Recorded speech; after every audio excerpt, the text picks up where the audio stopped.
Hello future RNs, this is Sir Josh, and for this recorded lecture, we're going to have our discussion with your conduct disorder as one of the disruptive behavior disorders. Okay, so pag sinabi natin nurses na conduct disorders, it is characterized by persistent behavior that violates societal norms, rules, laws, and right of others. Okay? In contrary with your ODD, pa sabi natin, no? Although with your ODD kasi nurses, they have that enduring pattern or they have that persistent pattern of angry mood and defiant behavior, but they do not have that major antisocial violations compared with your conduct disorder. Okay, that they tend to violate societal norms, rules, laws, and the rights of others. And in your conduct disorder nurses, you have to remember that one of the most frequent reasons that children and even with your adolescents are being referred for psychiatric intervention, it's because they have this type of disorder, which is your conduct disorders.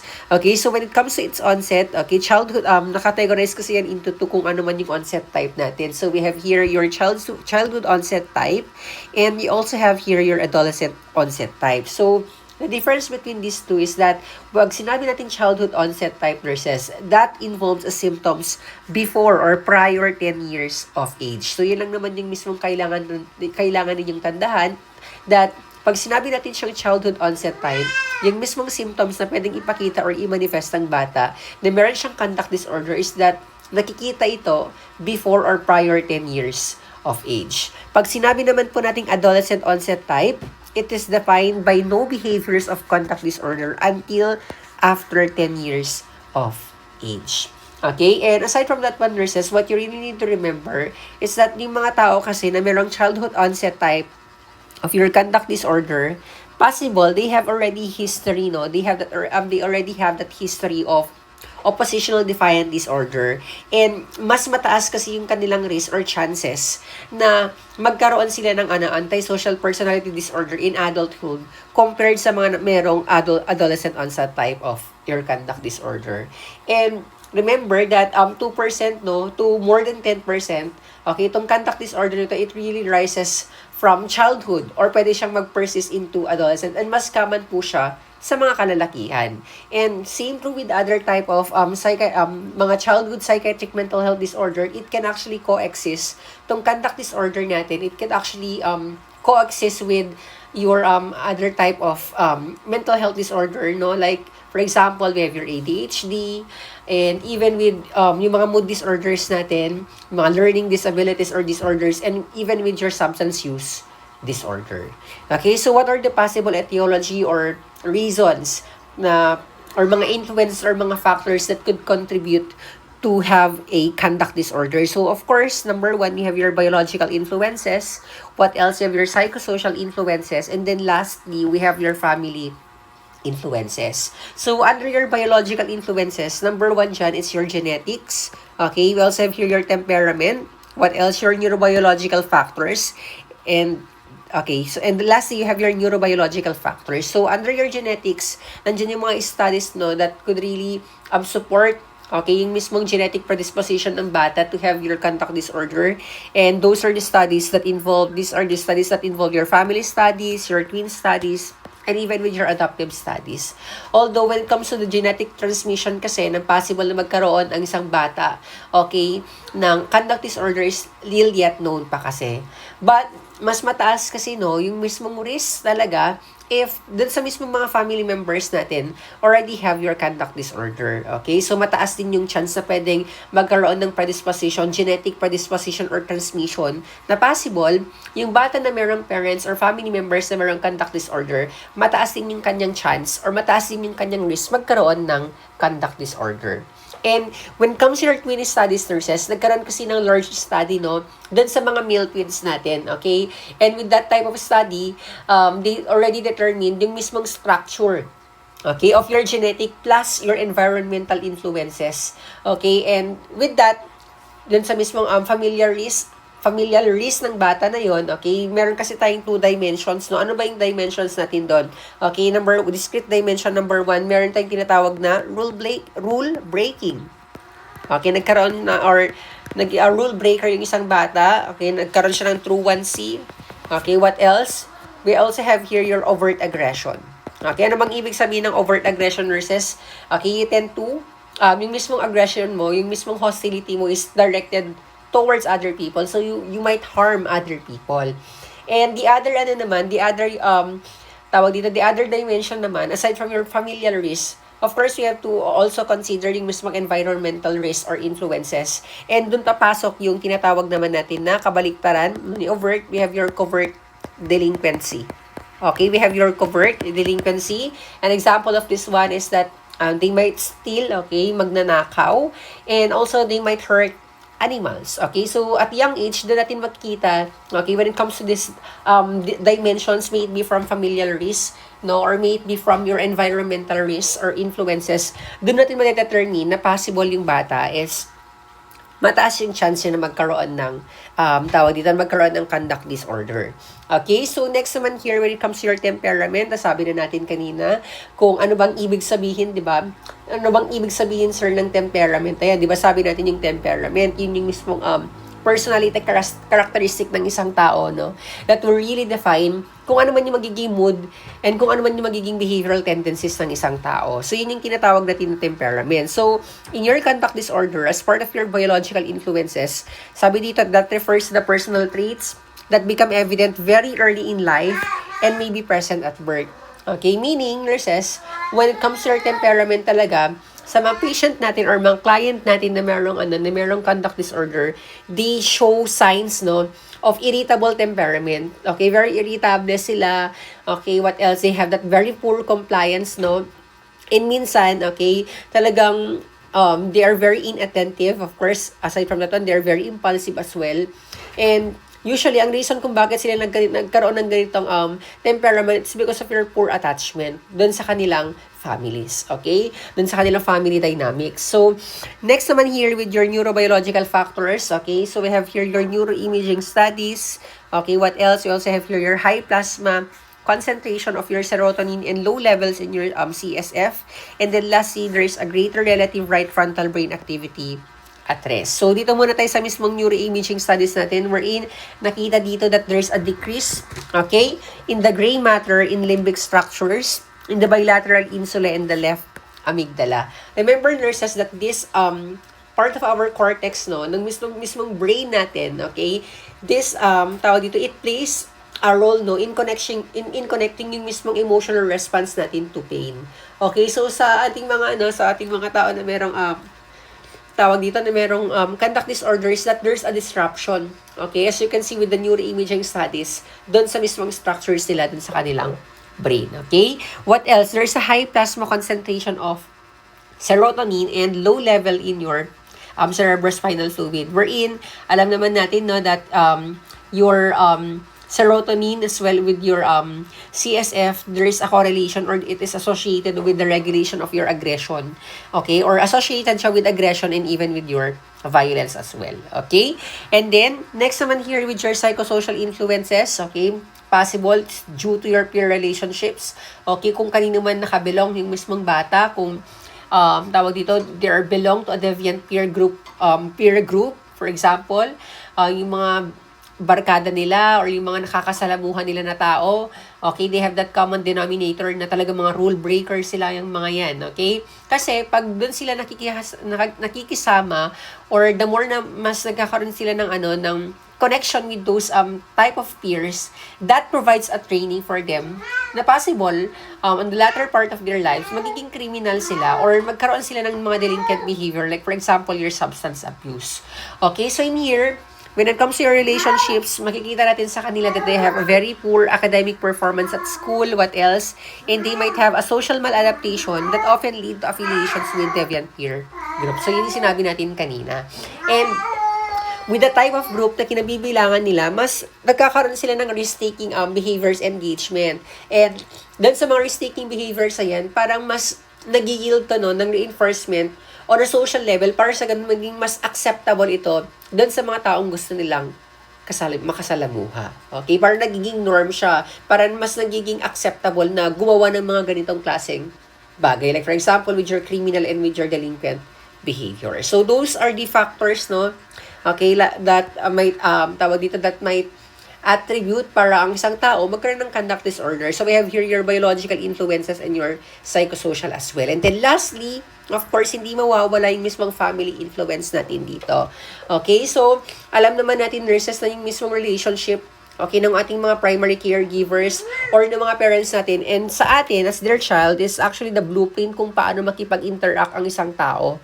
Okay? Kung paano siya makipag-interact all throughout their lives. So ngayon, ang problem natin dito, nurses, okay, yung mga family influences kasi natin, no, when we talk about family influences, in the context of your behavioral health, particularly with your conduct disorder, okay, we have to check, no, kung okay ba yung mismong dynamics natin with our family or yung mismong relationship natin with our family. Kasi with that, the more na hindi nagiging maganda or nagiging unstable yung mismong dynamics, family dynamics natin, possible we could create a cycle of instability, no, that will really make it difficult for us children, okay, to develop that healthy and social or emotional regulation in the long run. Kaya ang problem ngayon, nurses, is that okay, marami kasi mga contributors, no, in the predisposition of this type of disorder, which is your conduct disorder, that would really create a pattern, no, of a possible chaotic disruption in their family.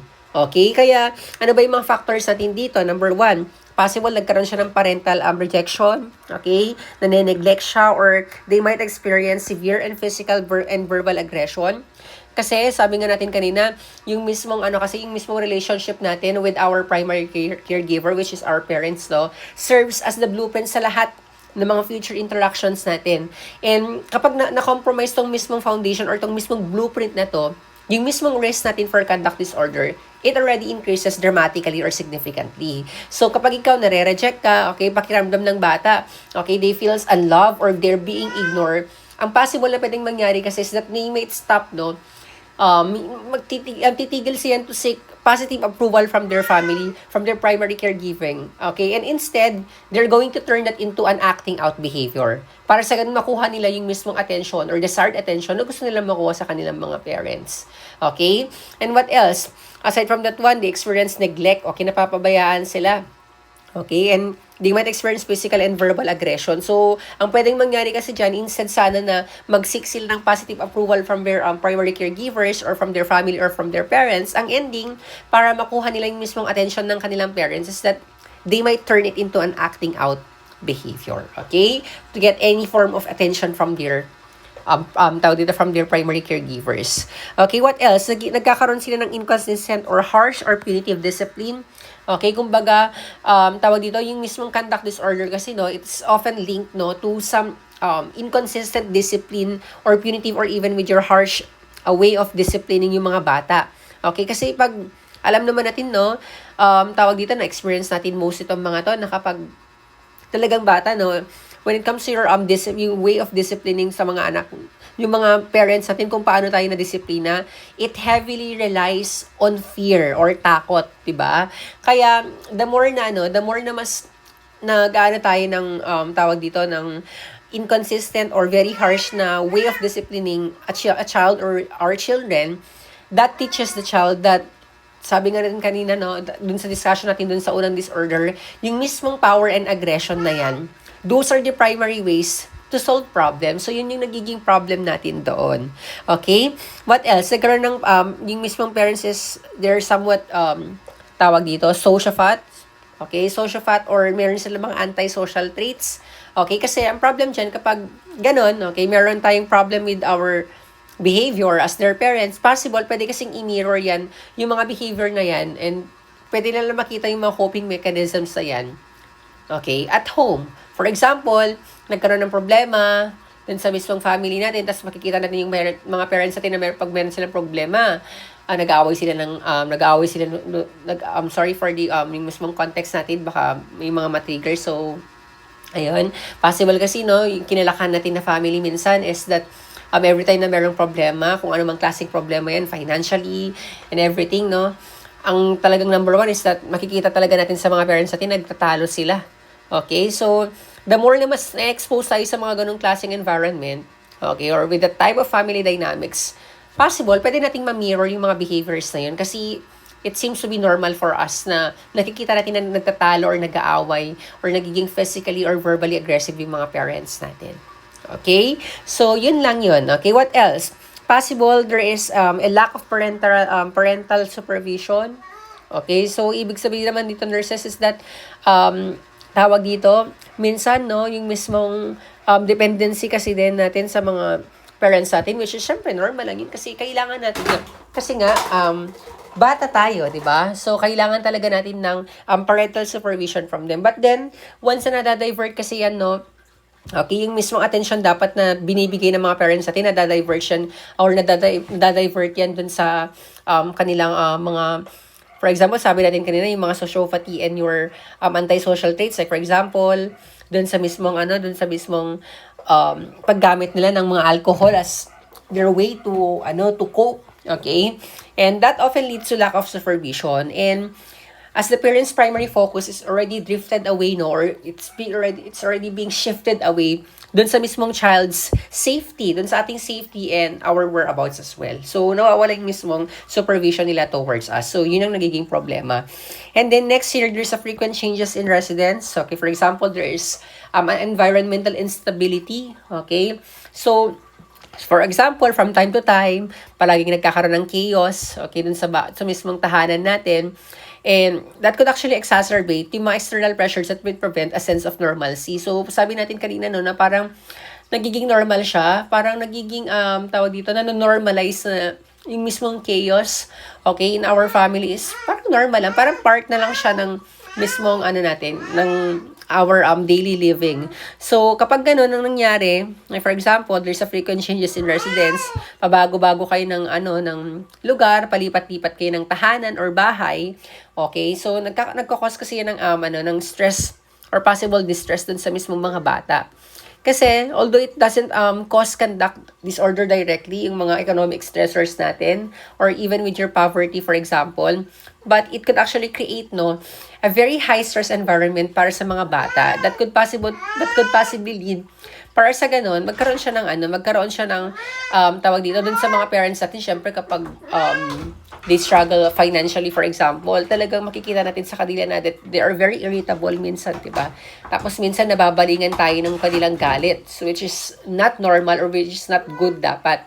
And with that, mas nagkakaroon, diba sabi natin kanina, no, na kapag ganun tayo na-expose tayo sa mga ganyang tawag dito, expose sa ganyang environment, mas mas nakikita natin or mas natututunan natin na yung mismong power and aggression, those are the primary ways para ma-solve yung mga iba't ibang problems natin. Okay? So, what else? For example, nagkaroon tayo ng frequent relocation, palipat-lipat tayo ng lugar. Okay? Kasi kapag palipat-lipat kasi tayo ng residences natin, that could actually disrupt, okay, yung mismong social circles natin. And for example, mahirapan kang mag-adjust kasi from time to time, palipat-lipat kayo ng lugar eh. So, that will actually prevent us, no, to really form a good relationship with other people. Or dun sa mismong pang long-term na mga positive peer influences natin. For example, pagbaang isang bata, di ba, palipat-lipat ng school. So, that could actually disrupt yung mismong tawag dito, social aspect ng isang tao. Okay, what else? Parents with antisocial personality disorders or severe psychopathology and or alcohol or other substance dependence, sabi natin kanina, no, na kapag na-divert na yung mismong attention ng mismong parents natin or yung mismong dependency nila sa mga alcohol or sa mga drugs or substances, no, that often leads to possible lack of supervision kasi.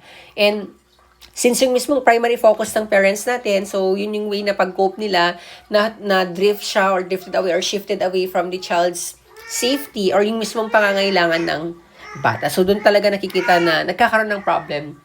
Nagkakaroon ng problem that's already creating a pattern of chaotic disruption dun sa mismong family natin. Okay, and then lastly, we have here your marital conflict and divorce. So, maraming mga Pilipinong nakaka-experience nito. Alam ko for sure, no? Although, yung mismong marital discord and conflicts kasi natin, it's not necessarily na yung mismong divorce itself, although wala kasi tayong divorce here in the Philippines, okay? That, tawag dito, it's not necessarily na yung mismong conflict natin in the family or separation ng mismong mga parents natin predisposes a child to have your conduct disorder. But rather kasi, once na nagkakaroon kasi tayo, syempre alam mo naman kapag bago maghiwalay or bago mag-separate ang mga parents natin, usually there's already a persistent na hostility, okay, towards them. Talaga makikita natin na there's a high conflict, Okay, between our parents na kung saan that keeps a child, no, that keeps us in a state of fight or flight. So, parang for survival mode na lang tayo from time to time.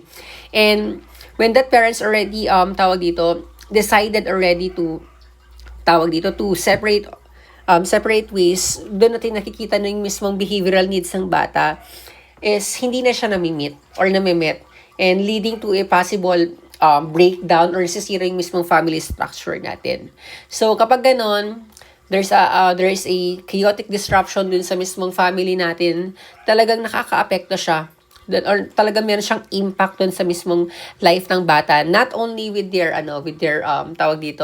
with that specific developmental stage, kung ano man meron siya or kung saan siya nabibilang, but it can also affect their lives, okay, in the future as an adult. So parang talagang akala siguro ng mga parents natin, for example, no, na hindi to nakaka-apekto sa mga anak. Parang minsan kasi yung sinasabi nila, yung connotation nila na, ay, bata lang yan, hindi pa yun nakakaintindi. Maiintindihan rin niya yan pag tumanda siya. Not knowing na, okay, na kahit bata yan, there's really, talagang merong factor kung paano siya nahuhubog or paano siya na-shape because of that experiences. Okay? So, next naman tayo here with the assessment according to your DSM-5. Okay, there is a repetitive, persistent pattern of behavior in which the basic rights of others or major age-appropriate societal norms or rules are being violated, as manifested by the presence of at least 3 of the following 15 criteria, okay, in the past 12 months from any of the categories below, with at least 1 criteria present in the past 6 months. And dapat, okay, yung mismong disturbances dun sa kanilang behavior that would clinically significant impairment dun sa kanyang social, okay, dun sa kanyang academics, or even with their occupational functioning.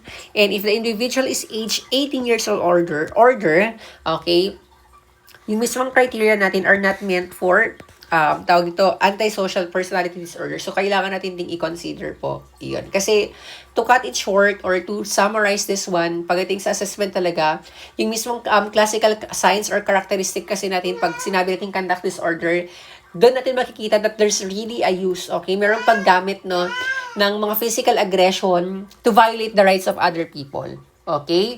And yung kanilang behavioral patterns that manifest it not only a single setting, it can actually manifest, okay, multiple settings, kahit sa bahay yan, kahit sa school, sa community, or even with their own peers. Okay? So, ano ba yung mga assessment natin dito? There is an aggression to people and animals. Sasabi natin kanina yan, di ba?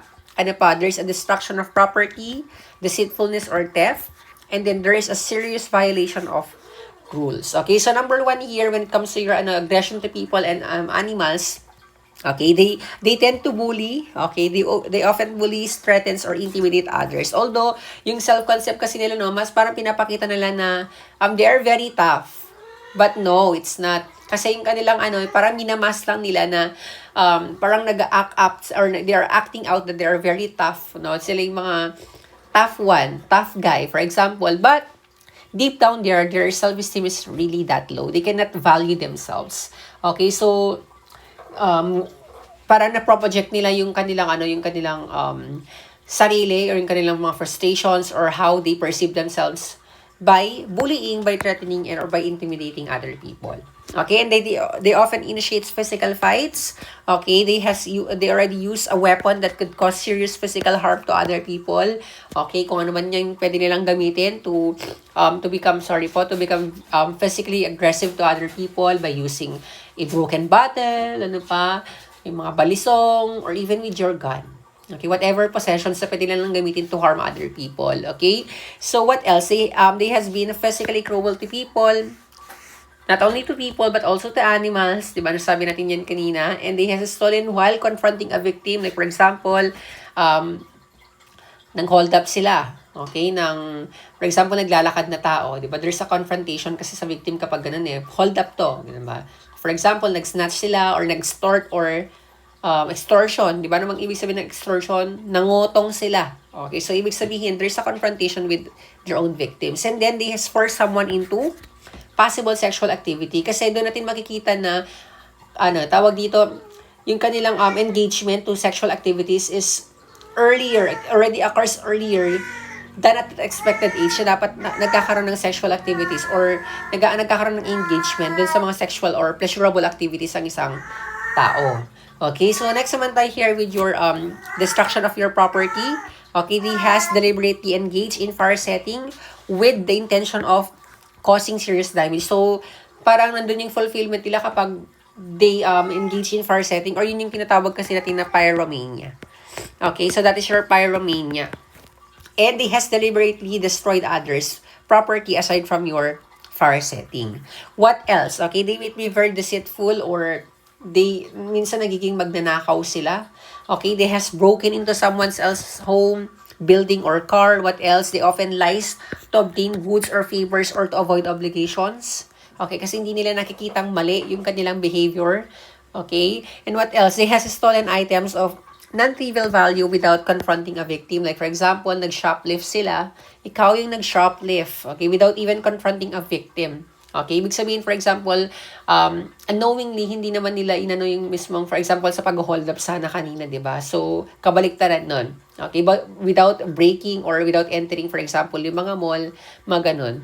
Okay, so what else? There's a serious violation of rules. So, ito talaga yung classic characteristic natin, no, ng conduct disorder, merong serious violation sa mga rules natin.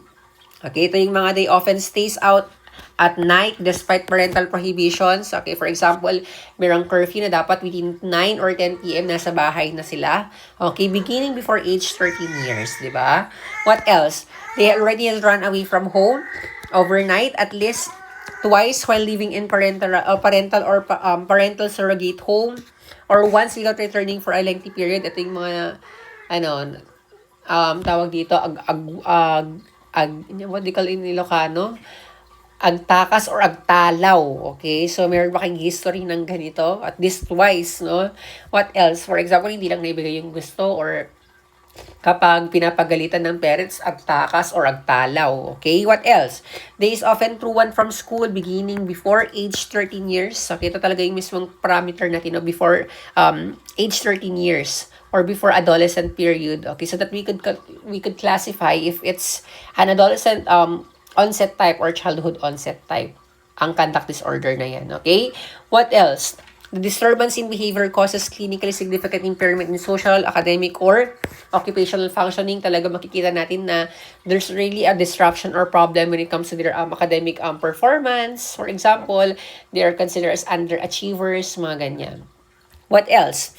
And if the individual is age 18 years or older, yung mga criteria nito are not met for antisocial personality disorder. Ibig sabihin, we have to be cautious, or we have to we have to verify kung na-meet ba niya sana yung mismong lahat ng parameters natin for you to consider or for them to be diagnosed with conduct disorder. But, okay, yung mismong individual na yan is already 18 years or older. So, parang somewhat it already precedes your antisocial personality disorder. Pero hindi pa rin niya na-meet yung criteria para magkaroon siya ng antisocial personality disorder. And then, aside from that one, you have to specify yung mismong current severity nito. Same to with your, tawag dito, we have to specify kung ano mang type or onset type yan, kung childhood onset type man yan, kung adolescent onset type man yan, or unspecified onset. Pag sabi natin kanina, no, pag sinabi natin childhood onset type yan, dapat nagkakaroon siya or they show at least one symptom characteristics, no, prior to age 10 years old. Pero pag adolescent naman, they show no signs prior to 10 years old. Pag sinabi naman natin unspecified yan, nurses, yes, na-meet natin yung mismong criteria, but there are no, there's not, walang enough na information, no, to determine kung kailan siya nag-start or kailan yung mismong onset ng kanyang conduct disorder. So, yun yung mismong tinatawag natin na unspecified onset. And then, we could actually classified kung gaano ka-severe yung mismong level of severity ng kanyang conduct disorder ranging from mild, moderate, and into a severe one. So, what are the possible nursing diagnoses natin here? Number 1, same true with your ODD kanina, there's a risk for other directed violence related to characteristics of temperament, peer rejection, negative parental role models, and dysfunctional family dynamics. So, what will be our goal dito? Dapat natutulungan kasi natin yung mismong bata na to really discuss their feelings of anger. Okay? Dapat they are very open with that conversation na alam nila kung paano nila i-express yung kanilang anger with the nurse or with the therapist. And lastly, talagang pinaka long-term goal dapat talaga natin dito is that hindi sila makakapag-harm ng ibang tao or hindi sila makakasira ng mga properties natin. So what will be our interventions here? You have to observe client's behavior frequently through routine activities and interactions and become aware of behaviors that indicate a rise in agitation. So, if you're going to recognize yung mismong pinanggagalingan ng kanilang behavior, yung kanilang acting out behavior, that precedes yung mismong onset of aggression. Para sa ganun, makapag-provide tayo ng way para makapag-intervene tayo bago pa siya maging violente. Okay, what else? You have to redirect violent behavior with physical outlets or suppress anger and frustration. Kasi, yung kanyang excess energy, at least merong tawag dito, nababaling natin ito sa mga iba't ibang activities. Like for example, mga physical activities that would really increase their feeling of relaxation kapag meron tayong outlet or meron tayong other way para mailabas or ma-express yung kanilang anger. What else? You have to encourage client to express anger and act as a role model for appropriate expression of anger. And then, tawag dito, we have to explore child's perceptions and feelings about contributing factors and triggers for anger and violent behavior. So, dapat meron tayong open communication, okay, to discuss this type of situations na pwedeng mag-trigger sa kanila para maging violent, okay, or para magalit. Kasi, the more na meron kasing discussion ng mga situations na to, alam natin, or we could recognize, okay, kung ano ba yung mga iba't ibang effective ways of dealing with these triggers. Okay, we have to ensure that a sufficient number of staff is available to indicate a show of strength if necessary. Meaning, okay, kasi kapag meron tayong enough or sufficient number of staff na available, every time na nagiging violent yung bata, that conveys an evidence of control over dun sa mismong situation or dun sa mismong pwedeng mag-cause para mag-escalate yung mismong situation na yan. And that, of course, provides physical security, not only for our patients, but also for the staff who is working with that specific client. And then lastly, we have to administer tranquilizing medication if ordered. Para sa ganun, ibig sabihin ng tranquilizing sedated. Okay, para masalita natin yung client every time na hindi na natin makontrol, okay, by using your less restrictive means. Okay, so we can also use mechanical restraints or isolation room only if situation cannot be controlled with less restrictive means. So dapat prior to this one, dapat alam din ng mismo client natin, no, as part of our limit setting that possible, ito yung mga consequences na pwede nilang harapin kapag nagkaroon sila ng acting out behavior or maladaptive behaviors. Okay, so next naman tayo here with your impaired social interaction related to negative parental role models. So, ano bang pinaka-goal dapat natin dito is that dapat yung mismong client natin, they are going to interact with an age-appropriate manner, not only with the nurse, but also with other people. Okay? Dun sa iba't ibang staff or dun sa mga peers na meron siya. So what will be our interventions here? We have to develop a trusting relationship with client. We have to convey acceptance of the people separate from the unacceptable behavior. Anong ibig sabihin ng nurses? Ibig sabihin nun, okay, kapag kasi nakapag-develop tayo ng trusting relationship with our client, mas nai-increase natin yung kanilang feelings of self-worth. And mas nadi-decrease din natin yung kanilang feelings of rejection from other people, okay, over time. So, what else? You have to discuss with the client, okay, that which behaviors are not acceptable, and you have to describe it in a matter-of-fact manner, the consequences or unacceptable behavior, and follow through. And we have to allow them to follow through. Kasi with this one, nurses, mas natututunan nila na tawag dito, from time to time, that every time na matitrigger man sila or magkaroon sila ng acting out behavior, alam nila kung ano yung magiging possible consequences. And with that, pag nagkakaroon kasi tayo ng negative and aversive reinforcement, that will help them to avoid those situations na pwedeng mag-trigger sa kanila. Okay, what else? You have to provide group situations for client. Sabi natin kanina yan, pag meron kasing peer group situations, okay, through your role-playing kasi, di ba, mas na-enhance natin or mas nakakapag-provide tayo ng atmosphere para sa ganun, yung mga na-practice nila ng mga role-playing methods or way, nagagamit nila ito para mas matulungan natin sila para magkaroon sila ng mga acceptable or desirable na behaviors. Okay? So, next naman tayo here, we have here your defensive coping related to low self-esteem and dysfunctional family system.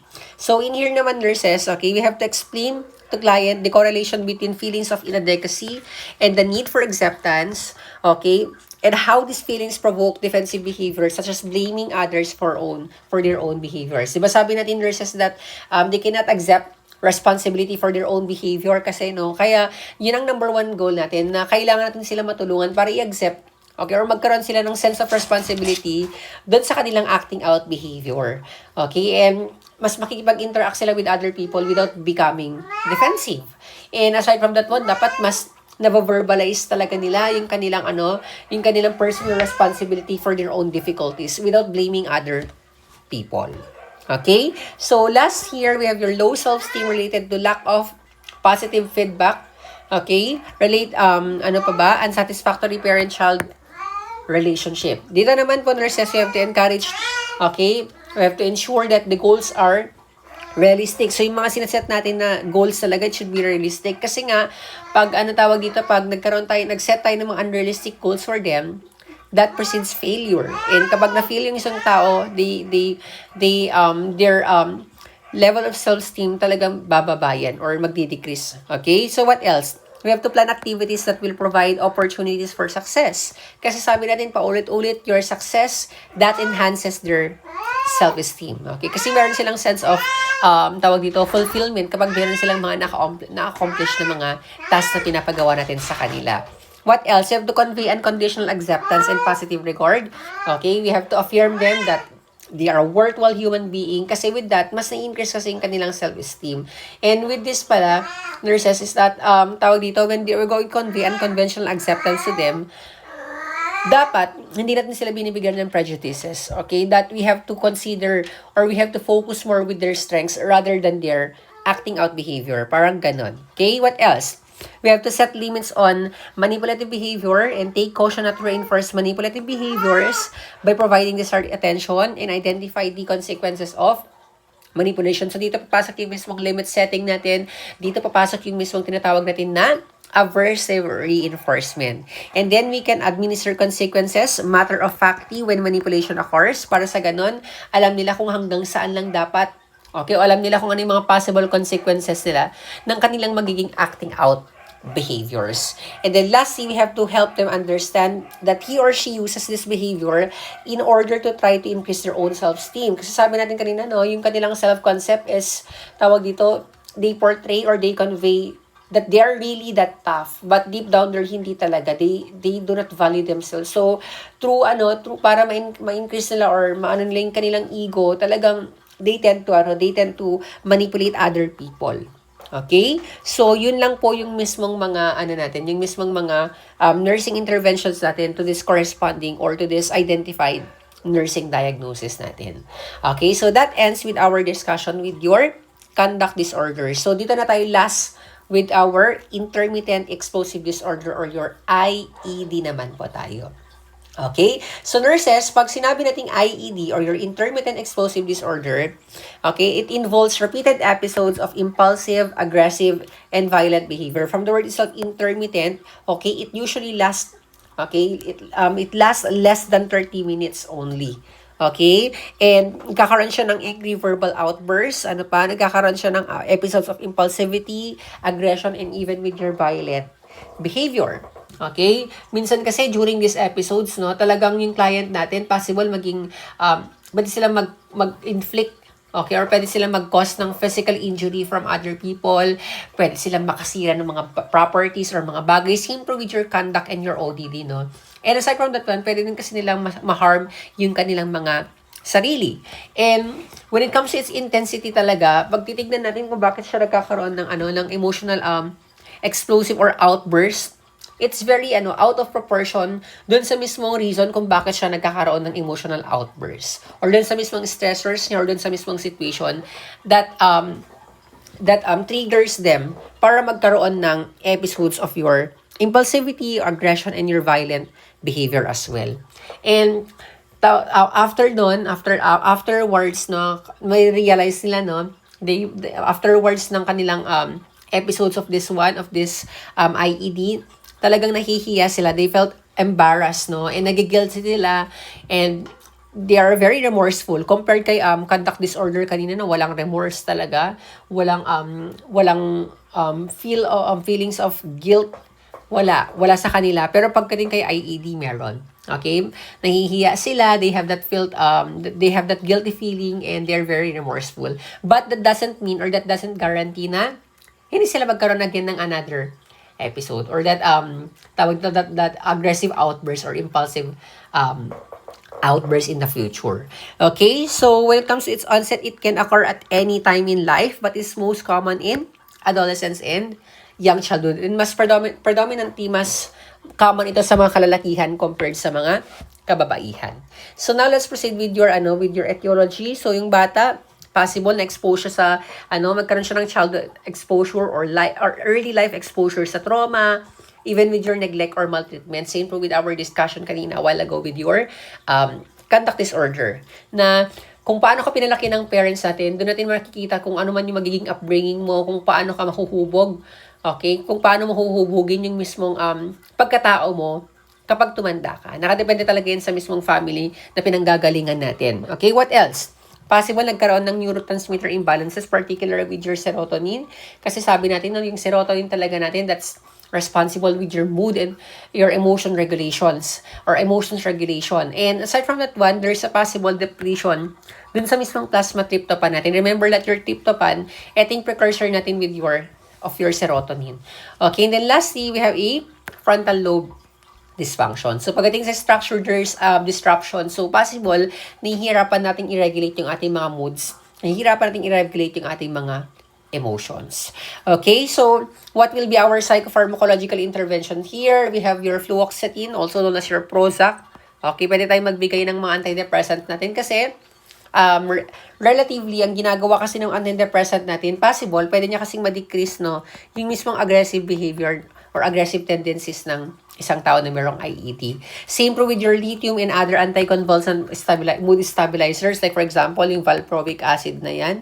Okay, your valproic acid, also known as your Depakote or Depakote, whatever pronunciation it is. And even with your Phenytoin, okay, or your Dilantin. Okay, so yun yung mga ginagamit natin to reduce yung mismong aggressive tendencies ng tao na merong ng tao na merong IED. But that doesn't guarantee na hindi na siya magkakaroon ulit ng another episodes. At least nadidecrease lang natin yung mismong kanyang aggressive tendencies. And then lastly, possible, okay, magkaroon tayo ng combination of your psychopharma with other interventions, like for example, your CBT. Bakit kailangan niya mag-CBT? Kasi with this type of therapy, kasi sabi natin with your psychotherapy, mas na-identify natin and mas challenge kasi natin yung mismong irrational or yung mga automatic na negative thoughts into a rational one or into a more balanced one, di ba? Yun ang ginagawa natin pag CBT. How about with your anger management strategies naman? Okay? At dito natin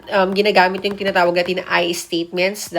Ano ba yung example ng mga I statements natin na ano ba yung possible example dito? I statements na dapat I own this to myself. Ano pa ba? Na tawag dito na dapat tawag dito na hindi hindi nagma-matter or hindi nagde-define yung mismong hindi define ng kanyang behavior yung kanyang self-concept, for example.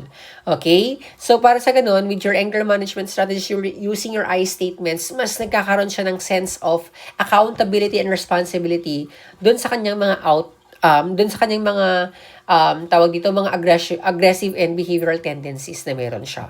Okay, during that episodes of your IED. What else? There is tawag dito, avoidance of alcohol and other substances. Kasi remember, your alcohol and even with your drugs, that impairs judgment of that people na possible meron siyang IED.